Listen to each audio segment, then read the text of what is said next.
जामपुर गांव में एक शंकर भगवान का मंदिर था जो कई सालों पुराना था। जब कभी भी गांव पर कोई परेशानी आती तो उस मंदिर से एक रोशनी चारों तरफ फैल जाती और रोशनी इतनी तेज होती कि कोई भी उस रोशनी के सामने टिक नहीं पाता था। एक दिन वहां एक मुसाफिर आया। उसका नाम मोहन था।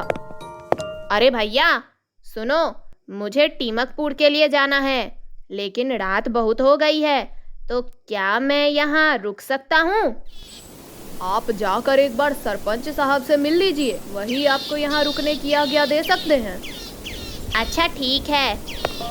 मोहन वहाँ से सरपंच के पास निकल जाता है और सरपंच के पास जाकर कहता है, सरपंच साहब, मुझे कल सुबह तक के लिए यहाँ रुकना है। मुझे टीमकपुर जाना है, लेकिन रात बहुत हो गई है, तो मैं इस समय नहीं जा सकता।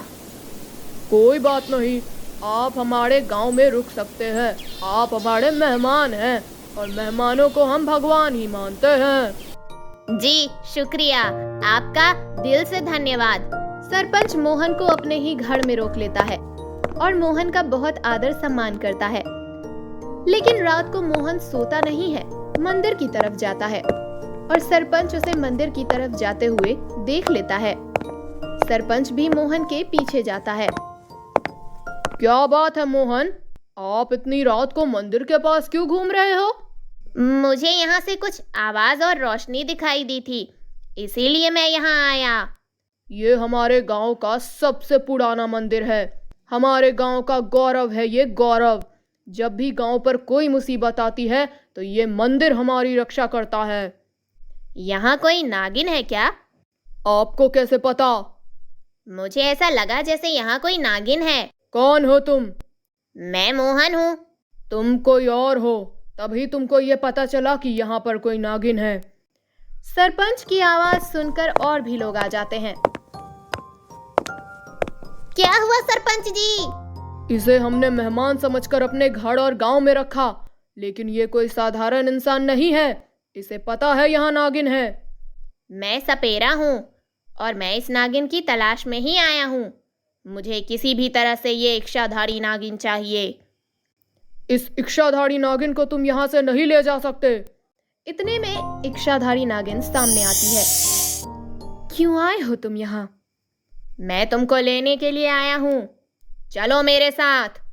मोहन, मैं तुम्हारे साथ नहीं जाऊंगी और सालों से मैं यहाँ हूँ और मैं यहाँ से नहीं जा सकती। ये गांव वाले मेरे हैं, इनकी रक्षा करना मेरा धर्म है। मैं तुम्हारे साथ नहीं जाऊंगी। अगर तुम मेरे साथ नहीं चलोगी तो मैं ये पूरा गांव बर्बाद कर दूंगा। इतना कहते ही तेज हवा चलने लगती है, लोगों के घर टूटने लगते हैं। मत करो ऐसा तुम। मैं ऐसा करना नहीं चाहता था, लेकिन तुम मेरी बात नहीं सुन रही हो। अब मैं ऐसा ही करूंगा। मैं यहाँ से नहीं जा सकती। अगर मैं यहाँ से गई तो मेरी मृत्यु हो जाएगी, और अगर तुम मेरे साथ नहीं गई तो तुम्हारे बचपन का गांव बर्बाद हो जाएगा। सारे गांव वालों की मृत्यु हो जाएगी। उस पर संकट है। अब फैसला तुम्हारे हाथ में है।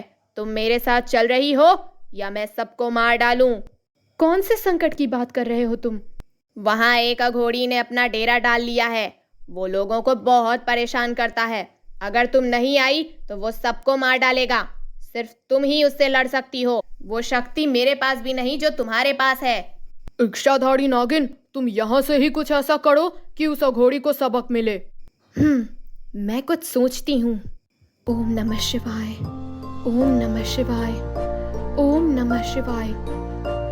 इच्छाधारी नागिन मंदिर में जाती है और वहां से 4 पत्थर उठाती है और उस पर अपने विष को डालती है और उसे मोहन को देती है और कहती है, इस पत्थर को अघोरी के उस कमंडल के पास रख देना, जिससे वो लोगों को शराब पिलाता है। अगर अघोरी के इरादे गलत होंगे तो उसकी सारी शक्तियां चली जाएंगी। मोहन वो पत्थर लेकर चला जाता है और जैसा इच्छाधारी नागिन ने बोला था वैसा ही करता है। अघोरी, तुम लोगों को शराब पिलाना बंद करो, इससे गांव के लोगों की मौत हो रही है। तुम कौन होते हो मेरे बीच में बोलने वाले? मैं ऐसा ही करता रहूंगा। ऐसा बोलते ही, अरे ये मुझे क्या हो रहा है? मैं कोई बचाओ, मेरी शक्तियाँ खत्म हो रही है, मैं कुछ भी नहीं कर पा रहा हूँ। और अघोरी को लकवा हो जाता है, उसका शरीर नीला पड़ने लगता है और वो जमीन पर गिर जाता है। बचाओ, बचाओ। अघोरी, अब तुम साधारण इंसान हो और अब तुम हमारा कुछ नहीं बिगाड़ सकते। तुम्हारी एक गलती ने तुम्हारी सारी शक्तियां खत्म कर दी। इतने में नागिन की छाया सबको दिखाई देती है। ये तुम्हारे कर्मों का फल है, मोहन ने तुमको पहले ही समझाया था। मैंने अपने पैरों पर खुद ही कुल्हाड़ी मार दी। नागिन, मुझे माफ कर दो, मुझे बचा लो और मेरी शक्तियां मुझे वापस कर दो। मैं तुम्हारी जान बचा सकती, लेकिन तुम्हारी शक्तियां तुमको वापस नहीं दे सकती हूँ। जो होना था हो गया, अब तुम फिर से तपस्या करो और फिर तुम्हें तुम्हारी शक्ति वापस मिलेंगी। अघोरी को ऐसा सुनकर अपनी गलती का एहसास होता है और वो सबसे माफी मांगता है और इच्छाधारी नागिन से भी माफी मांगता है। ऐसे इच्छाधारी नागिन 2 गांव की रक्षा करती है और अघोरी तपस्या करने लगता है। तो दोस्तों, इस कहानी से हमें क्या शिक्षा मिलती है? हमें क्या शिक्षा मिलती है? कभी किसी का बुरा नहीं करना चाहिए। अगर आप किसी का बुरा करते हो तो आपका बुरा होता है, जैसे अघोरी का हुआ।